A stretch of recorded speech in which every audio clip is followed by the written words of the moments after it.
Seni membiarkan dokter tewas. Bulan April dipenuhi berita duka tentang kematian dokter internship. Yang menyakitkan adalah bahwa wafat dari saudara-saudara kita yang menjalani internship ini sebenarnya adalah kasus yang sederhana dan bisa dicegah. Kematian beliau-beliau ini terjadi kalau di negara maju, RSUD-nya sudah di pengadilan. Nah, masalahnya di negara kita, di Indonesia, sepertinya ada mental bahwa ya udah, karena keterbatasan fasilitas, kalau pasien datang dengan kasus seperti itu dan meninggal nggak apa-apa. Nah, sekarang kebalikan yang terjadi pada dokternya. Sekarang menurut Anda, seberapa susah sih kita membenarkan diri kalau kita boleh membiarkan pasien meninggal karena keterbatasan fasilitas dan pembiayaan? Berapa langkah di otak kita, berapa langkah imajinasi pembenaran yang bisa kita kerjakan untuk membiarkan dokter junior tewas? Toh dia bukan bagian dari rumah sakit, dia hanya sementara di sini. Dan dengan segala keterbatasan yang ada, ya ini yang terjadi. Sudah terjadi banyak pada pasien, baru kali ini terjadi pada dokter. Kita akan bahas satu persatu kasusnya, yang dimana memang ini bukan kasus pertama pada dokter internship, tapi sudah pasti berkali-kali pada pasien biasa. Menurut saya pribadi, respon terhadap kematian 4 sejawat dokter ini kurang tepat, karena responnya ditujukan kepada internship, ditujukan kepada RSUD yang menangani internship itu, bukan ditujukan kepada satu sistem yang mengakibatkan kematian kepada masyarakat. Jadi ini ada sistem yang berbahaya yang diterapkan di seluruh Indonesia, tapi kebetulan dapat sampelnya 4 almarhum. Nah, kita akan bahas satu persatu secara spesifik bagaimana sistem ini membiarkan pasien mati, bahkan jika pasiennya adalah dokter internship. Kita mulai dari Campak, almarhum AMW, dokter internship, tanpa memandang beliau sudah vaksin atau belum.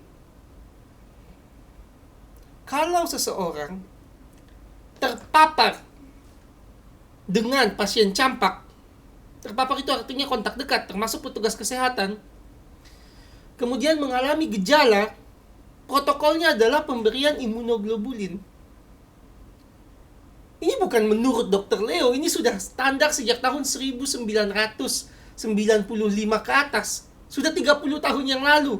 Jadi kalau tidak memberikan imunoglobulin kepada pasien yang terpapar campak, itu ilmu kita ketinggalan 30 tahun.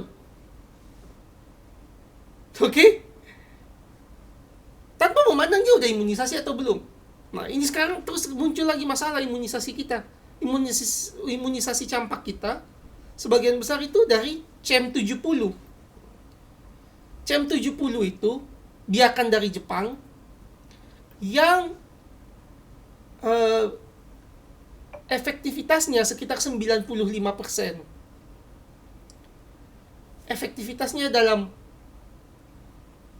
mencegah kematian tidak diketahui. Sebaliknya, sekarang itu hampir seluruh dunia pakai biakan Edmoston Seger yang 100% mencegah kematian dan 95% mencegah gejala. Nah, realita sekarang, kenyataan bahwa kita milih vaksin yang lebih buruk. Saya nggak bilang vaksinnya tidak bekerja. Saya tidak bilang vaksinnya mematikan. Enggak, saya nggak bilang itu. Saya bilang vaksinnya lebih jelek daripada teknologi yang sekarang kita punya sebenarnya di dunia. Artinya akan ada banyak orang yang sudah divaksin meninggal karena campak. Karena kita nggak punya datanya seberapa efektif barang ini mencegah kematian. Kita punya datanya seberapa efektif barang ini mencegah gejala, 95%. Nah, kalau 270 penduduk, 95% yang tidak terlindungi dari gejala, itu kan sudah 13 juta orang.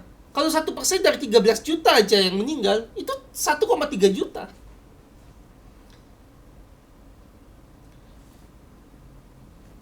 Yang berisiko meninggal.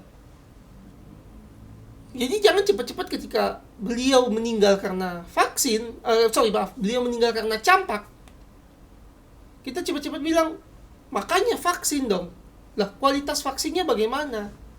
Kalau sudah terpapar, ada nggak imunoglobulin? Jangan cuma fokus ke vaksin. Kita harus fokus ke pencegahan selanjutnya ketika pasien sudah divaksin tapi terpapar. Realitanya kan dokter ini intensif di tempat yang menangani campak tapi tidak punya imunoglobulin.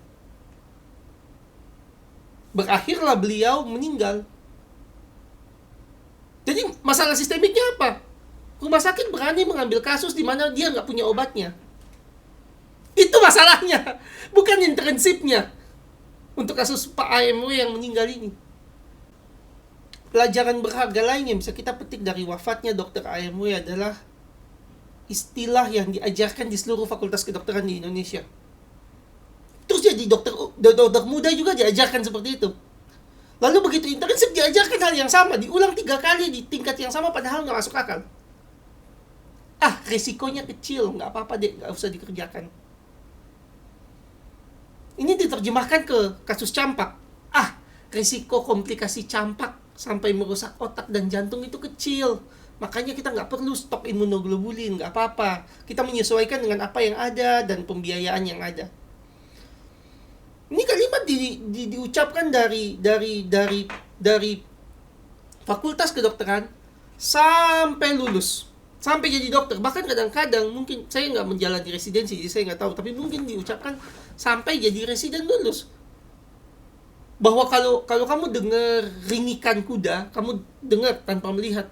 Jangan pikir zebra, jangan pikir yang aneh-aneh deh. Pikir aja yang umum-umum.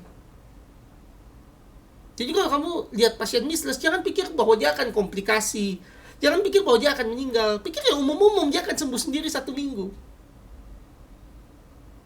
Yang ngucap ini, yang berkata seperti ini, nggak akan pernah tanda tangan bahwa dia akan ganti rugi kalau pasiennya meninggal. Yang mengucapkan seperti ini, nggak akan mengaplikasikan logika ini kalau keluarganya yang sakit.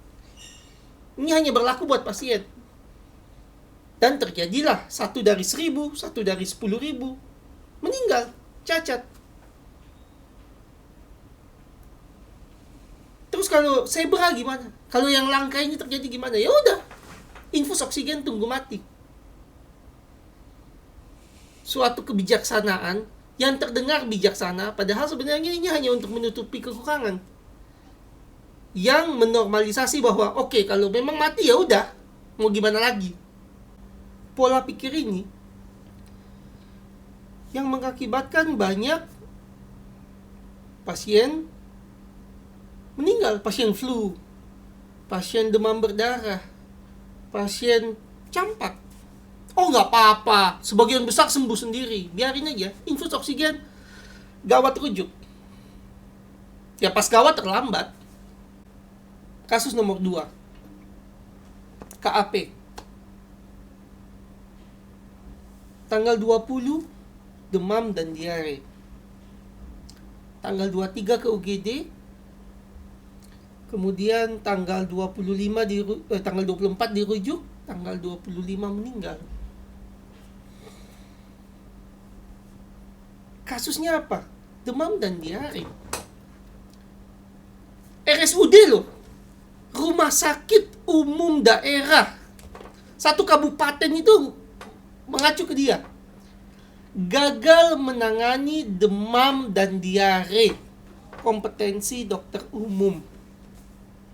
Ini udah nggak wajar.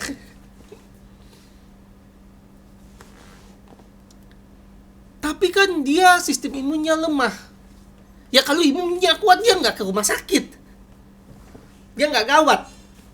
Dia butuh pertolongan karena imunnya lemah. Itu bukan pembelaan. Dia juga punya anemia. Ya anemianya kan pasti ringan. Kenapa saya bilang pasti ringan? Kalau anemianya berat, kalian lebih malpraktek administrasi.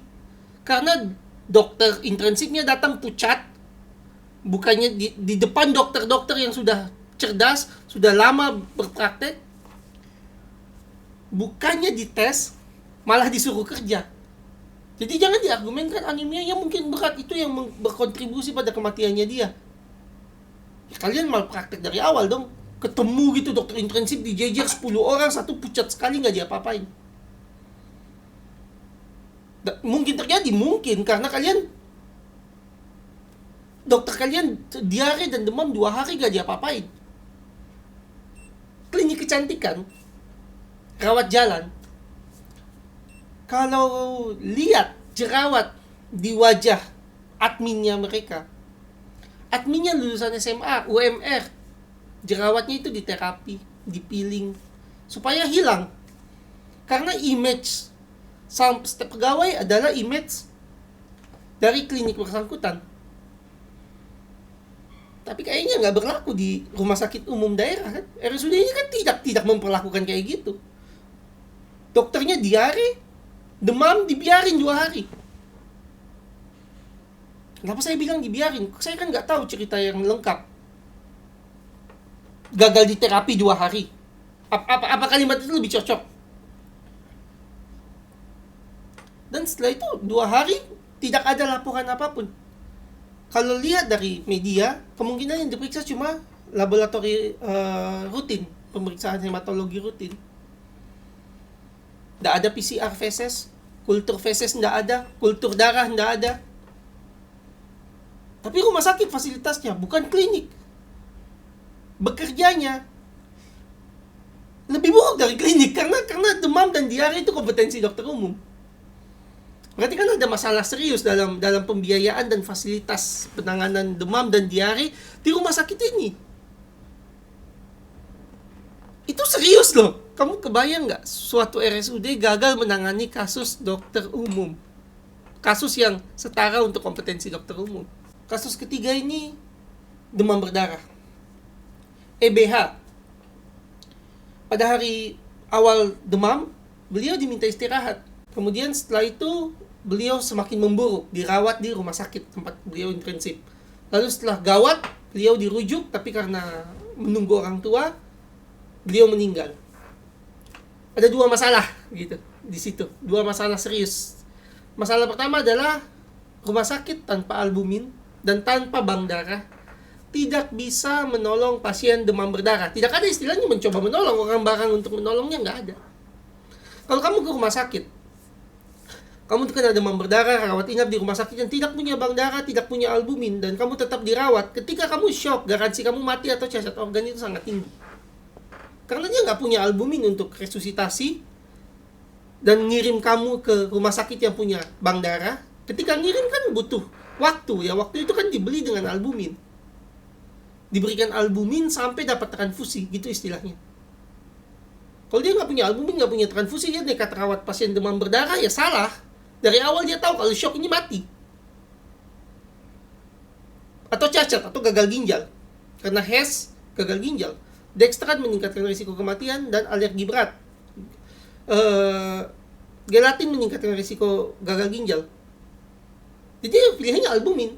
Dia nggak punya albumin, harus langsung transfusi. Dia nggak punya bank darah, berarti kan lama dia harus nunggu transfusi. Mati pasiennya. Lama dia nunggu dulu kirim darah kan, jadi nggak bisa. Harus punya bank darah di rumah sakitnya dia.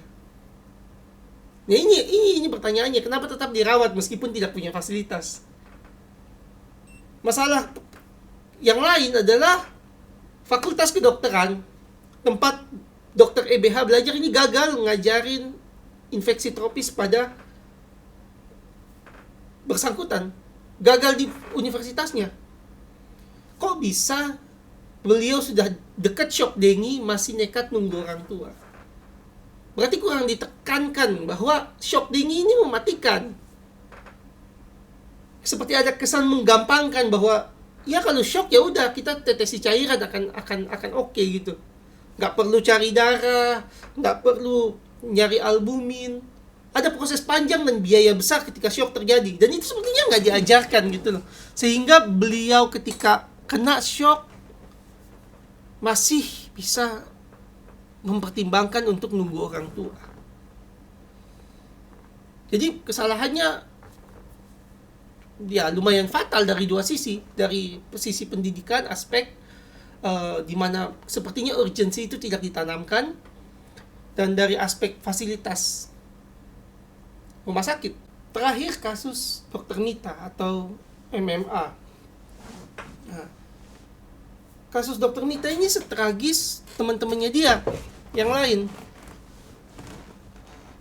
Bayangkan seseorang manusia sesak napas, demam tinggi, CT scan paru ndak, PCR upper respiratory ndak, PCR saluran nafas atas, PCR dahak ndak, kultur ndak, sesak, demam tinggi, gak diapa-apain. Saya nggak mempermasalahkan loh, sesak demam tinggi disuruh kerja, itu masuknya eksploitasi, tapi nggak malpraktek. Ini udah malpraktek. Dokter sekumpulan rumah sakit sama sekali nggak ada intensi untuk melakukan investigasi ketika melihat seseorang yang RR-nya tinggi. Kalau dia sudah dibilang sesak kan berarti napasnya cepat, itu kan kelihatan dari luar. Jadi dokter 2 tahun aja udah tahu itu napas sesak atau enggak. Dan terjadi pola yang sama dengan 3 almarhum sebelumnya. Gejala muncul, dirawat, sekarat, rujuk, tewas.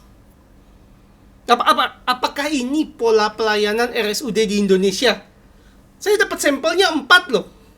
RSUD yang berbeda-beda, rumah sakit publik yang berbeda-beda. Nggak semua RSUD, tapi rumah sakit publik yang berbeda-beda.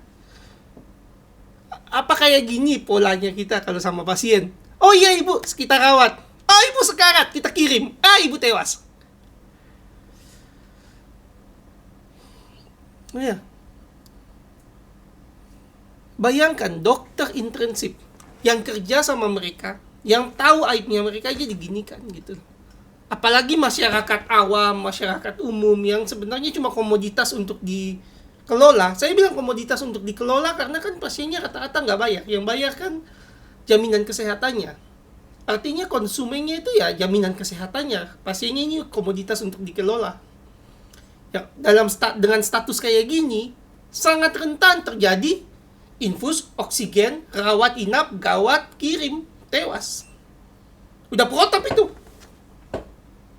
Oh dokter aja digitukan di berbagai daerah.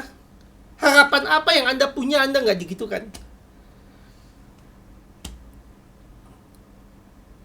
Ya, jadi masalah utama yang diekspos dari kematian atau wafatnya 4 dokter ini adalah RSUD atau rumah sakit publik itu dibenarkan merawat pasien meskipun fasilitas dan pembiayaan dan obat tidak ada. Terbukti gitu loh, ini sudah terjadi. Ini masalah seriusnya. Ini yang akan makan lebih banyak korban di masa depan kalau nggak di stop. RSUD nggak boleh nolak pasien, pokoknya terima aja, gawat kirim tewas. Terjadi kan? Terima kasih.